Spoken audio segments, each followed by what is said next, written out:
Ele falando de um grupo de pessoas que no versículo anterior ele chamou de inimigos da cruz de Cristo. E diz: o destino deles é a perdição, o Deus deles é o ventre, e a glória deles está naquilo em que deviam se envergonhar, visto que só pensam nas coisas terrenas. Depois de falar dessas pessoas como quem está preso só naquilo que é terreno, ele diz no verso 20 e 21 como contraste: pois a nossa pátria está nos céus, de onde também aguardamos o Salvador, o Senhor Jesus Cristo, o qual transformará o nosso corpo de humilhação para ser igual ao corpo da sua glória, segundo a eficácia do poder que ele tem, de até subordinar a si todas as coisas. Enquanto ele está falando de gente que só pensa em coisas terrenas, ele chama a atenção: nossa pátria está nos céus. Em outras palavras, nós deveríamos estar olhando para cima e não para baixo. Gente, é impressionante o como muitas vezes nós não percebemos que essas coisas terrenas com as quais temos que lidar, não estou dizendo que são coisas ilícitas, mas como elas podem se tornar distrações e dessa forma serem usadas pelo inimigo como verdadeiras armadilhas. Eu li muitos anos atrás um artigo que falava de uma prática específica de caça num certo lugar, onde os nativos atraíam os macacos que eles queriam caçar da seguinte forma: eles faziam vasos de barro pesado, com uma parte, o corpo de baixo largo, né? E eles colocavam ali algumas frutas, mas a boca do vaso era fina o suficiente para passar só ou a fruta sozinha ou a mão do macaco.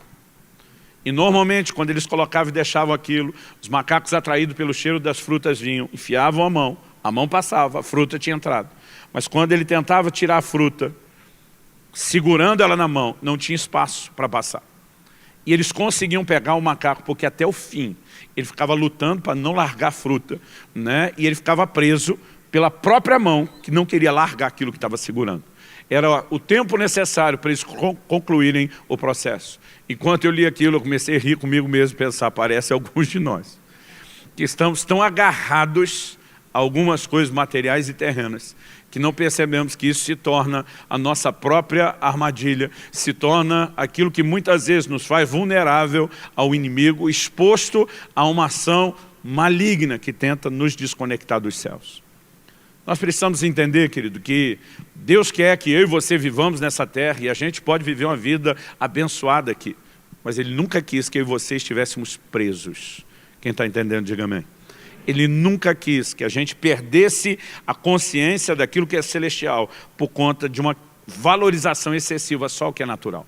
Mesmo quando falamos das bênçãos de Deus, eu creio que é muito fácil a gente passar o tom e começar a valorizar demais. O apóstolo Paulo escreve aos Coríntios e diz: se é só para essa vida que esperamos em Cristo, nós somos de todos os homens os mais dignos de lástima. Deus pode trazer intervenções na sua vida terrena, com certeza, mas muito, muito mais do que isso. Ele quer você conectado com o céu, com aquilo que é eterno. Ele quer que você viva nessa terra em função do eterno. Ele quer que você traga os céus para mudar e afetar a terra enquanto você está aqui, e sem nunca deixar de lembrar que nós estamos aqui de passagem. Há algo maior e duradouro, né? Nós devemos viver para influenciar e mudar o lugar onde estamos, com certeza.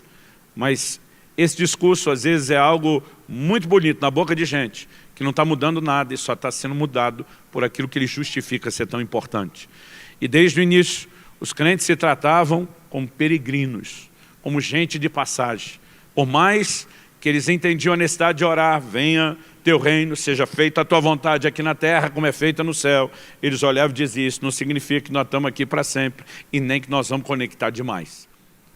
Eu gosto de uma frase de Joseph Tom.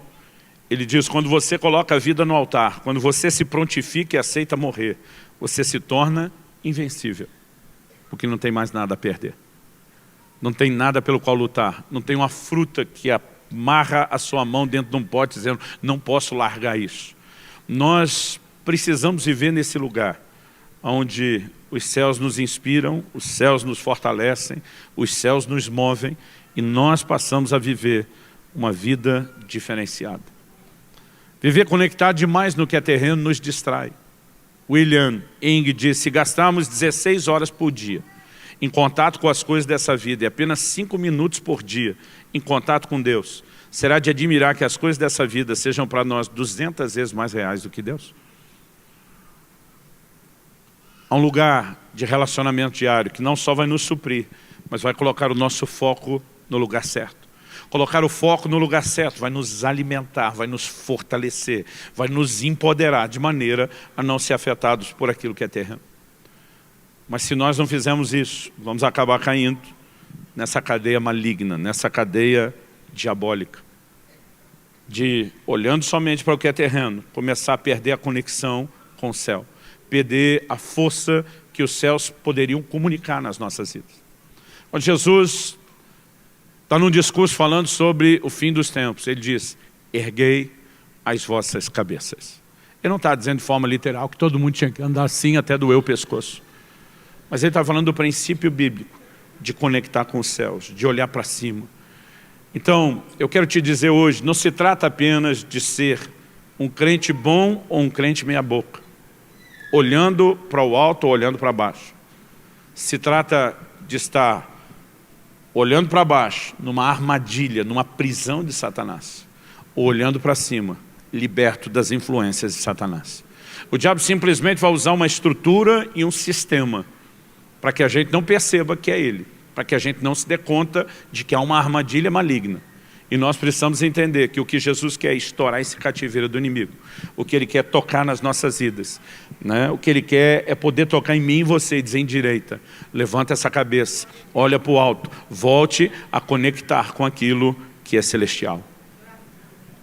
Andrew Murray dizia, a conformidade com o mundo não pode ser vencida por coisa alguma, a não ser pela conformidade com Jesus. Agora, para se tornar parecido nos moldes do mundo, e é por isso que a Bíblia diz, não vos conformeis com esse mundo. Tudo que a gente precisa é foco. Colocar o foco nele, ele começa a nos moldar. Mas para que a gente seja conformado com a imagem do Senhor Jesus, o que a gente precisa? Foco. Olhando firmemente para Jesus, o autor e o consumador da nossa fé.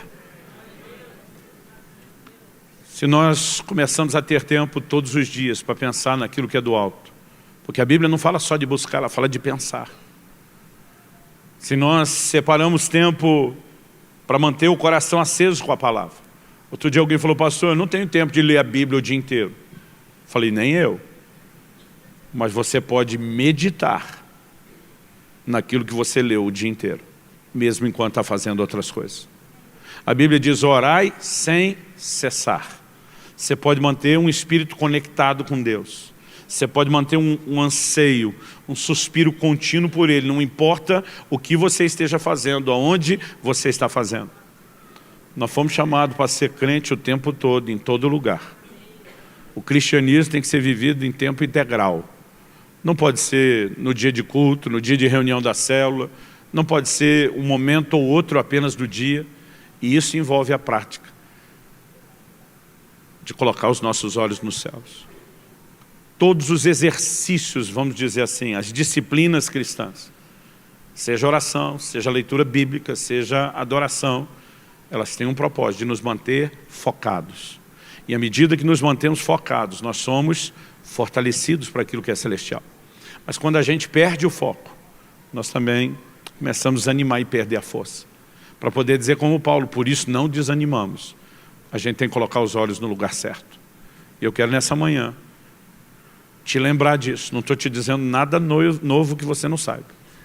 Talvez a roupagem, a maneira de falar isso, possa até, né, estar sendo apresentado a você num sentido diferente do que você estava acostumado a ver. Mas eu vim lembrar você, mantenha seus olhos erguidos. Mantenha os seus olhos nele. Em nome de Jesus. Você recebe essa palavra em nome de Jesus.